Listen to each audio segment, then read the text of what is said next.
আসসালামু আলাইকুম, সবাইকে স্বাগত জানাচ্ছি আরটিভির সন্ধ্যার সংবাদে। শুনছিলেন মার্কেন্টাইল ব্যাংক সংবাদ শিরোনাম। পুরো সংবাদে আপনাদের সঙ্গে থাকছি আমরা দুজন, আমি ফারজানা তানি এবং আমি হাবিবা আফরোজ। জানাবো বিস্তারিত সংবাদ।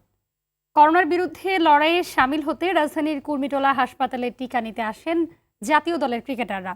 দেশে প্রতিদিন গড়ে 3 লাখ মানুষ করোনার টিকার অনলাইন নিবন্ধন করছে, যার মধ্যে 2.25 লাখের বেশি টিকা নিয়েছে বলে জানিয়েছেন স্বাস্থ্যমন্ত্রী জাহিদ মালিক। বেক্সিমকোর ব্যবস্থাপনা পরিচালক নাজমুল হাসান পাপন বলেছেন, চুক্তি অনুযায়ী সব টিকা পাবে বাংলাদেশ, তবে স্থায়ীভাবে উৎপাদনের কথা ভাবছে। এদিকে বিদেশে অবস্থান করা দ্বৈত নাগরিকরা দেশে টিকা নিতে আসছেন বলে জানিয়েছেন পররাষ্ট্রমন্ত্রী একে আব্দুল মোমেন। আশিকুল আলমের রিপোর্ট। বৃহস্পতিবার দিনের শুরুতে রাজধানীর কুর্মিটোলা হাসপাতালে টিকা নিতে আসেন জাতীয় দলের ক্রিকেটাররা। করোনার বিরুদ্ধে লড়াইয়ে সামিল হতে জাতীয় দলের ক্রিকেটার তামিম, সৈম্য, তাসকিন, মিরাজ, মাসুম, নাইম সহ কোচিং স্টাফরা টিকা নিয়েছেন। পুরো প্রসেসটা ওয়াজ ভেরি সো আমি কংগ্রেচুলেট জানাতে চাই যারা এটার সাথে ইনভলভ আছে। It's a very well done. আর আমরা যতটুকু আমি উপরে শুনেছি যে আমরা এখন 12 নম্বরে আছি ভ্যাকসিনেশনে। হয়তো বা এই মাসের শেষে আমরা এমনও হতে পারে যে টপ 5-4 এসে যাব। কুর্মিটোলা হাসপাতালে করোনার অনলাইন রেজিস্ট্রেশন অ্যাপস সুরক্ষার উদ্বোধন শেষে স্বাস্থ্যমন্ত্রী জানান, এখন সরাসরি সবাই অনলাইনে রেজিস্ট্রেশন করতে পারবেন। আমাদের প্রতিটি সেন্টারে বাংলাদেশে প্রায় 1000টি সেন্টার আছে, প্রায় 3 থেকে 4000 বুথ আছে যেখানে পুরুষদের এবং মহিলাদের টিকা দেওয়া হচ্ছে। যদি নিবন্ধনের ফিগারটাও ধরি তাহলে এটা 27 লক্ষ হয়ে যাবে। বাংলাদেশ অগ্রিম ভ্যাকসিন পাচ্ছে জানিয়ে টিকা নিয়ে কোনো সংকট হবে না বলে জানিয়েছেন নাজমুল হাসান পাপন। এখন তো ভ্যাকসিন আসছেই, সরকার যেটা কিনছে সেটা তো আসবেই, কোভ্যাক্স থেকে যেটা পাওয়ার সেটা তো পাবেই। অন্যান্য দেশগুলো যদি আমাদের বাংলাদেশকে ডোনেট করে অনুদান দিবে, Bangladesh pharmaceutical industry, the next step is only for local production, এবং আমাদের লোকাল প্রোডাকশনের দিকেই তাকানো উচিত। রাজধানীর গ্যাস্ট্রো লিভার হাসপাতালে টিকা নেন পররাষ্ট্রমন্ত্রী সহ বিদেশি কূটনীতিকরা। করোনা মোকাবেলায় বিদেশিরা বাংলাদেশকে প্রশংসা করছেন বলে জানান মন্ত্রী। যে আমেরিকার কিছু লোকজন বাংলাদেশে এসেছে এই ভ্যাকসিন নেওয়ার জন্য। আমি জিজ্ঞেস করলাম যে আপনি আমেরিকার থেকে এই দেশে আসছেন কেন ভ্যাকসিন? বলে ওখানে ভ্যাকসিনতে কত মাস পরে যে নিবে আই ডোন্ট নো। তো এই ফাঁকে আমি দেশেও আসলাম, ভ্যাকসিনও নিলাম। আশিকুল আলম, আরটিভি, ঢাকা।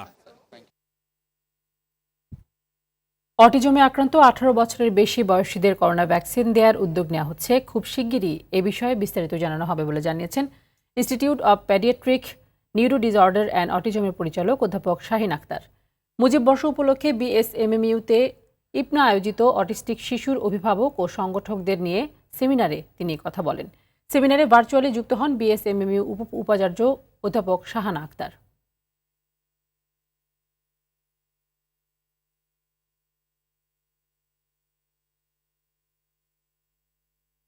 ভ্যাকসিনটা গ্রহণ করতে পারে। খুব স্বাভাবিকভাবে আমাদের এই বাচ্চারা এই অপেক্ষা করার বিষয়টা তাদের জন্য খুবই কঠিন, তারা অনেক বেশি অস্থির থাকে এবং তাদেরকে নিয়ে টিকা কেন্দ্রে যেয়ে দাঁড়িয়ে থেকে অভিভাবকদের পক্ষে এটা নেওয়া খুব কঠিন হয়ে যাবে। আমাদের মাননীয় প্রধানমন্ত্রী তো অবশ্যই এই ব্যাপারটা খুবই অবগত এবং এটার দিকে উনি বিশেষ দৃষ্টি রাখেন এবং এই ব্যাপারে সমাজসেবা অধিদপ্তর, স্বাস্থ্য অধিদপ্তর থেকে কথা আসছে। আমি যতটুকু জানি খুব শীঘ্রই তাদের জন্য আলাদাভাবে ব্যবস্থা করা হবে।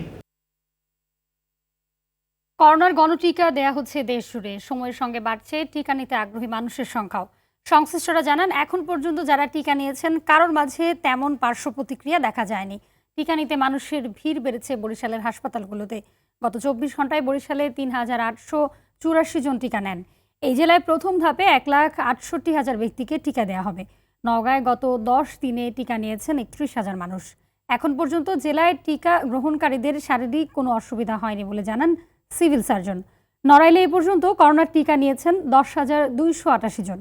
সকাল থেকেই প্রতিটি কেন্দ্রে টিকা নিতে ভিড় করে মানুষ।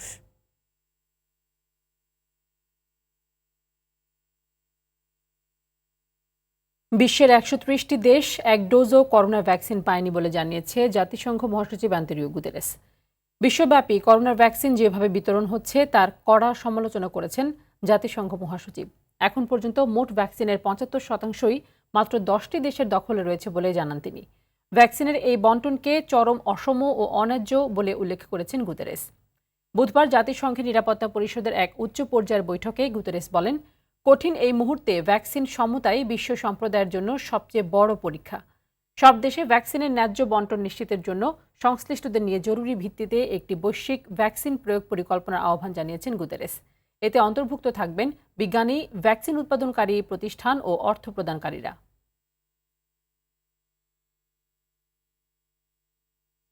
এবার অন্যান্য প্রসঙ্গ। সরকার শুধু খাদ্য নিরাপত্তাই নয়, সবার পুষ্টির নিরাপত্তা নিশ্চিতে কাজ করছে বলে জানালেন প্রধানমন্ত্রী শেখ হাসিনা। সকালে নিরাপদ খাদ্য দিবসের অনুষ্ঠানে ভার্চুয়ালি যোগ দিয়ে এই কথা জানান তিনি। এ সময় প্রধানমন্ত্রী বলেন, খাদ্যে ভেজালকারীদের কঠোরভাবে দমন করা হবে। আরও জানাচ্ছেন মুক্তা মাহমুদ। আইটেমগুলি হয় অর্থাৎ প্রক্রিয়াজাত খাদ্যের নিরাপদ খাদ্য দিবসের অনুষ্ঠানে গণভবন থেকে ভার্চুয়ালি যোগ দিয়ে প্রধানমন্ত্রী শেখ হাসিনা জানান, দেশের কোনো মানুষই যেন গৃহহীন এবং ক্ষুধার্ত না থাকেন সে লক্ষ্যেই কাজ করছে তার সরকার। ৭৫-এর পর দেশের মানুষ কষ্টে ছিলেন, জাতির পিতা বেঁচে থাকলে পরিস্থিতি তেমন হতো না উল্লেখ করে প্রধানমন্ত্রী জানান, জাতির পিতার স্বপ্ন পূরণেই কাজ করছেন তিনি। গবেষণায় বিশেষ বরাদ্দ আমি দিয়েছি, যে গবেষণা ছাড়া আসলে কখনো উৎকর্ষ সাধন করা যায় না। দেশের মানুষের জন্য শুধু খাদ্য নিরাপত্তা নয়, তাদের পুষ্টি নিশ্চয়তা দিতেও সরকার কাজ করছেন। নিরাপদ খাদ্য নিশ্চিতকারী প্রতিষ্ঠানকে দেশের মানুষের সুষম খাবার নিশ্চিতে সবাইকে সচেতন হওয়ার পরামর্শ দেন শেখ হাসিনা। সুষম খাদ্য কিভাবে গ্রহণ করবে, কিভাবে খাদ্যটা নিলে সেটা সুষম খাদ্য হবে, সেই কথাটা কিন্তু মাথায় রাখতে হবে এবং তার একটা প্রচারও দরকার। এটা বয়স্ক বা যারা একেবারে ছোট শিশু তাদের জন্য প্রযোজ্য, এমনকি মাতৃত্বকালীন সময়েও কি খাবার খাবে বা তার পরবর্তীতে বা ছোট শিশুর জন্য কি, এগুলির আমার মনে হয় একটা ব্যাপক প্রচারের ব্যবস্থা নিতে হবে। আমাদের দেশের মানুষের খাদ্য চাহিদা আমরা নিজেরা উৎপাদন করব, আমরা নিশ্চিত করব, সেই সাথে সাথে পুষ্টি নিশ্চিত করার দিকেও আমরা বিশেষভাবে গুরুত্ব দিচ্ছি।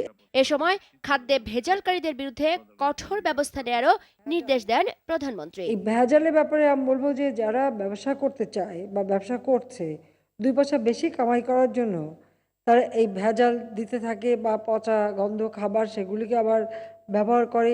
এ ব্যাপারেও একদিকে যেমন সচেতনতা সৃষ্টি করতে হবে যে ঠিক আছে আপনাদের যত পয়সা লাগে সেই পয়সা যেটা খরচ হবে সেটা নেন, লাভের অংশটা ওভাবে হিসাব করেন, কিন্তু এইভাবে ভেজাল দিয়ে মানুষের ক্ষতি করবেন না। আর একদিকে যেমন তাদেরকে মানে বোঝানো, তাদের ভিতরে সচেতনতা সৃষ্টি, অপরদিকে যেটা করতে হবে সেটা হলো কঠোর হস্তে এটা দমনও করতে হবে। প্রধানমন্ত্রী জানান, সবার জন্য খাদ্যের নিশ্চয়তায় সরকার কৃষিকে বহুমুখীকরণে গুরুত্ব দিচ্ছে কৃষি গবেষণায়ও। এগিয়ে যাচ্ছি, চেষ্টা করে যাচ্ছি এদেশের মানুষ। মুক্তা মাহমুদ, RTV, ঢাকা। ভোজ্য তেলের দামের লাগাম টানতে সরকারের বেঁধে দেওয়া সর্বোচ্চ দামের প্রভাব এখনও বাজারে পড়েনি। কয়েক মাস ধরে লাফিয়ে লাফিয়ে বেড়ে নতুন রেকর্ড করা নিত্যপণ্যটির দাম সর্বোচ্চ পর্যায়ে বেঁধে দেওয়ায় ক্ষুব্ধ সাধারণ মানুষ। এজন্য সরকারের ব্যর্থতাকে দুষছে consumer association of Bangladesh, CAB. আরও দেখুন জাহিদ রহমানের রিপোর্টে। মাত্র 3 মাস আগেও যেখানে সয়াবিন তেলের লিটার ছিল 100 টাকার নিচে, আন্তর্জাতিক বাজারের দোহাই দিয়ে তাই এখন 135 টাকা। উপায় না পেয়ে অত্যাবশ্যকীয় পণ্য বিপণন ও পরিবেশক বিষয়ক জাতীয় কমিটির এক সভায় বাড়তি দাম ঠিক করে দেয় সরকার।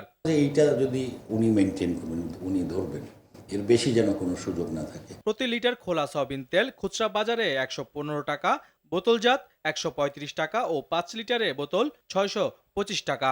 আর পাম সুপার অয়েল খুচরা বাজারে 104 টাকা।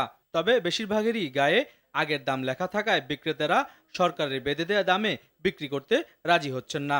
তিনমার গাড়ি 655 টাকা গায়ের রেট, আর রূপচাঁদা 685 টাকা গায়ের রেট। যেখান থেকে যে রেটে আনি আমরা ওইভাবে বিক্রি করতে হইব, সরকারের রেটের দিকে কিন্তু আমরা তাকালে লাভ হবে না। বাজারে সংকট আছে 1 লিটার তেলের বোতলেরও, মানে শর্ট দেখাইতেছে, এক টিপ আনলে পরের টিপে আবার এরকম করে। তেল পাওয়া যাচ্ছে কিন্তু দাম দিলে তো টাকা তেল পাওয়া গেছে। চাল চিনির পাশাপাশি তেলের দাম বাড়ায় বিপাকে আছেন নির্দিষ্ট আয়ের মানুষ। সরকারের বেঁধে দেওয়া দামকে তাই অনেকের কাছে উপহাস মনে হচ্ছে। বর্তমান যে আর্থিক অবস্থা তাতে তেলের দামটা তাদের জন্য খুব কষ্টদায়ক হয়ে গেছে। চাল তেল যে দাম, পাবলিক এখন না খাই মারা যাবে। এখন যে অবস্থা শুরু হয়েছে, এখন 630 টাকা যদি গায়ে রেট হয়ে থাকে তাহলে বেশি ডিস্টেন্স নাই, তো সরকারের এই আরেকটু উদ্যোগ নিয়ে এই জিনিসটা আরো একটু কমানো দরকার ছিল। তেলের বাজার নিয়ন্ত্রণে সরকারের ব্যর্থতাকে আসছে পবিত্র রমজান মাসের আগে অশনি সংকেত হিসেবে দেখছে ক্যাব। এই জায়গাতে ব্যবসায়ীদের স্বার্থ সংরক্ষণটাই করেছে, ভোক্তাদের স্বার্থ কিন্তু এখানে উপেক্ষিত হয়েছে, কারণ ব্যবসায়ীরা যেভাবে চাচ্ছে এখন আমাদের বিজ্ঞাপনের বাজার সেভাবেই পরিচালিত হচ্ছে। সেই কারণে একবার আলু, একবার পেঁয়াজ, একবার চাল, একবার ভোজ্য তেল, আরেকবার মশলা সংকট তৈরি করে ভোক্তাদের নামে শেষ করছে। কেবল ব্যবসায়ীদের স্বার্থ না দেখে সাধারণ জনগণের দিকটাও ভেবে দেখতে সরকারকে পরামর্শ দিলেন তিনি। জাহিদ রহমান, RTV, ঢাকা। যথাযথ প্রক্রিয়া মেনেই হারিস ও আনিসের মুক্তির প্রক্রিয়া সম্পন্ন হয়েছে। কমিউনিকেশন গ্যাপের কারণে পুলিশের ওয়েবসাইটের ওয়ারেন্ট হিসেবে হারিসের নাম ও ছবি তালিকাভুক্ত রয়েছে বলে জানিয়েছেন স্বরাষ্ট্রমন্ত্রী আসাদুজ্জামান খান কামাল। বৃহস্পতিবার রাজধানীর মগবাজারে নজরুল শিক্ষালয়ে ভিত্তিপ্রস্তর স্থাপন অনুষ্ঠানে তিনি এই কথা বলেন। পলাতক এই দুই আসামির মুক্তির বিষয়ে স্বরাষ্ট্র মন্ত্রণালয়ে গোপনীয় ছিল না বলেও জানান মন্ত্রী। 401 ধারায় যে কোনো অপরাধী কিংবা যারা সাজাপ্রাপ্ত উভয় ক্ষেত্রেই তারা যদি আপিল করে মানে মহামান্য রাষ্ট্রপতির কাছে, তিনি মওকুফ করতে পারেন সাবজেক্ট ওই আপনার কোর্টের কনকারেন্স অনুযায়ী। এটা কমিউনিকেশন গ্যাপ, এটা হয়ে যাবে, ঠিক হয়ে যাবে। না না না না না, কোনো হাইড করা না। মহান শহীদ দিবস ও আন্তর্জাতিক মাতৃভাষা দিবস ঘিরে শহীদ মিনার এলাকাতে 3 স্তরের নিরাপত্তা ব্যবস্থা নেওয়া হয়েছে। স্বাস্থ্যবিধি মেনে প্রাতিষ্ঠানিক পর্যায়ে সর্বোচ্চ 5 জন এবং ব্যক্তি পর্যায়ে একসঙ্গে 2 জনের বেশি শহীদ মিনারে প্রবেশ করতে দেওয়া হবে না বলে জানিয়েছেন Dhaka metropolitan police DMP commissioner Mohammad Shafiqul Islam. বৃহস্পতিবার বিকেলে কেন্দ্রীয় শহীদ মিনারে নিরাপত্তা ব্যবস্থা পরিদর্শন শেষে একথা বলেন তিনি। এ সময় তিনি আরও বলেন, মাতৃভাষা দিবস ঘিরে সুনির্দিষ্ট কোনো হুমকি নেই। শহীদ মিনার ও ঢাকা বিশ্ববিদ্যালয় এলাকার প্রতিটি ইঞ্চি জায়গা সিসি ক্যামেরার মাধ্যমে নজরদারি করা হবে। এজন্য ডিএমপি কন্ট্রোল রুম থেকে তা মনিটরিং করা হবে। পাশাপাশি বোম ডিসপোজাল ইউনিট, সোয়াট সহ অন্যান্য ইউনিটগুলো সক্রিয় থাকবে।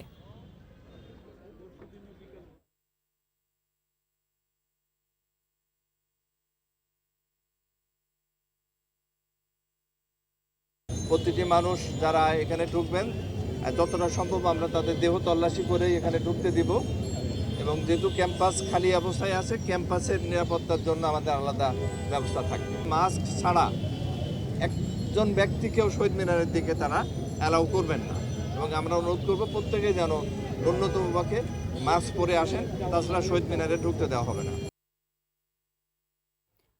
সরকারি চাকরি পাওয়ার পর মাত্র 7 বছরেই 200 বিঘা জমির মালিক হয়েছেন পাবনার কাস্টমস কর্মকর্তা জাহিদুল ইসলাম। শুধু জমি নয়, স্ত্রীর নামে ব্যবসা প্রতিষ্ঠান আর কানাডায় টাকা পাচারের অভিযোগও রয়েছে তার বিরুদ্ধে। অভিযোগ পেয়ে দুদক ও রাজস্ব বোর্ড তদন্ত শুরু করেছে। তবে অভিযোগের ব্যাপারে ক্যামেরায় কথা বলতে রাজি হননি জাহিদুল ইসলাম। আতিকা রহমানের রিপোর্টে থাকছে বিস্তারিত। পাবনা কাস্টমসের উপকমিশনার জাহিদুল ইসলাম 2011 সালে বিসিএস ক্যাডার হিসেবে চাকরিতে যোগ দেন। নিম্ন মধ্যবিত্ত পরিবারের জাহিদুল কাস্টমস কর্মকর্তার প্রভাব খাটিয়ে শুরুতে এক ভাইকে জেলে পুরেন, অন্য ভাইদের ভয় দেখিয়ে মায়ের সম্পত্তি লিখে নেন।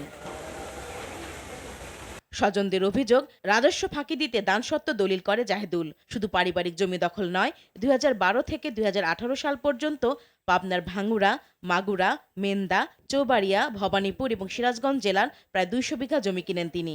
200 বিঘা আমার এলাকাতে শুধু পাবনার ভাঙ্গুড়াতে 200 বিঘার মতো পারচেস করেছেন, এবং তার সাথে যারা আছে তার ভাগ্নে টাগ্নেরা আছে। গত 2 বছর আগে, 3 বছর আগে 3 বেলা খাবার খেতে পারেনি, একটা ভালো পোশাক পরিধান করতে পারেনি, তারা এখন কোটি টাকার গাড়িতে চলে, তারা কোটি টাকার বাড়িতে ঘুমায়। তার শ্বশুর শাশুড়ি নামে সে প্রচুর প্রপার্টি কিনেছে, জামাইয়ের বদৌলতে সে 100 কোটি টাকার মালিক এলাকায়। বড় ভাই হয়, আমি তার ছোট ভাই। 4টা মিথ্যা মামলা সে আমাকে দিয়েছে, 3বার কাস্টডি খাটিয়েছে, পালিতন মাস্তান বাহিনী দ্বারা আমাকে মারধর মারপিট করায়েছে। সরকারি কর্মকর্তা জাহিদুলের স্ত্রীর নামে উত্তরায় ব্যবসা প্রতিষ্ঠান ও স্কুল শিক্ষক শ্বশুর আর শ্যালকদের নামে কোটি টাকার সম্পদ করেন।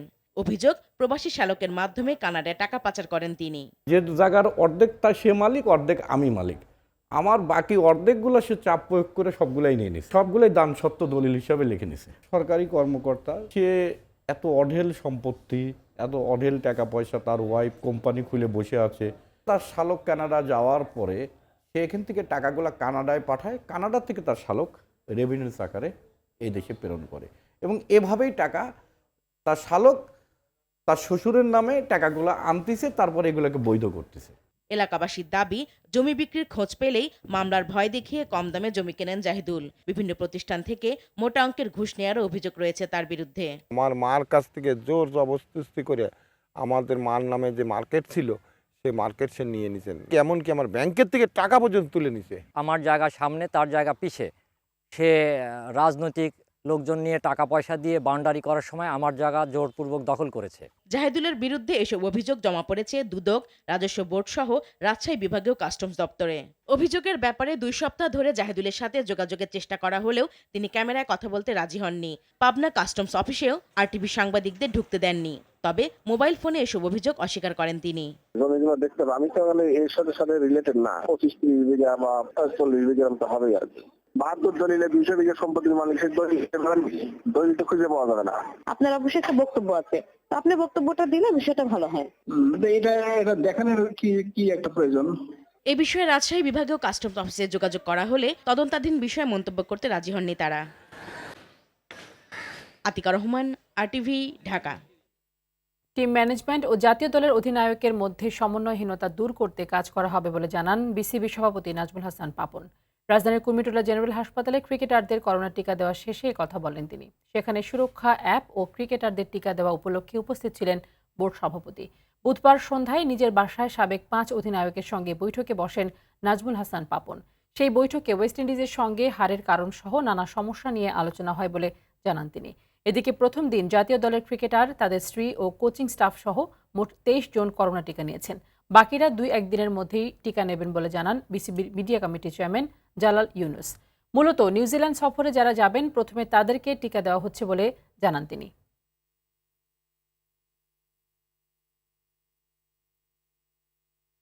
দর্শক, করোনা ভাইরাস নিয়ে আতঙ্কিত হবেন না, সতর্ক হন, নিজে পরিচ্ছন্ন থাকুন, মাস্ক পরুন, অন্যকে সচেতন করুন। এই সংকট মুহূর্তে প্রয়োজনীয় সব তথ্য নিয়ে আপনাদের পাশে আছে আরটিভি।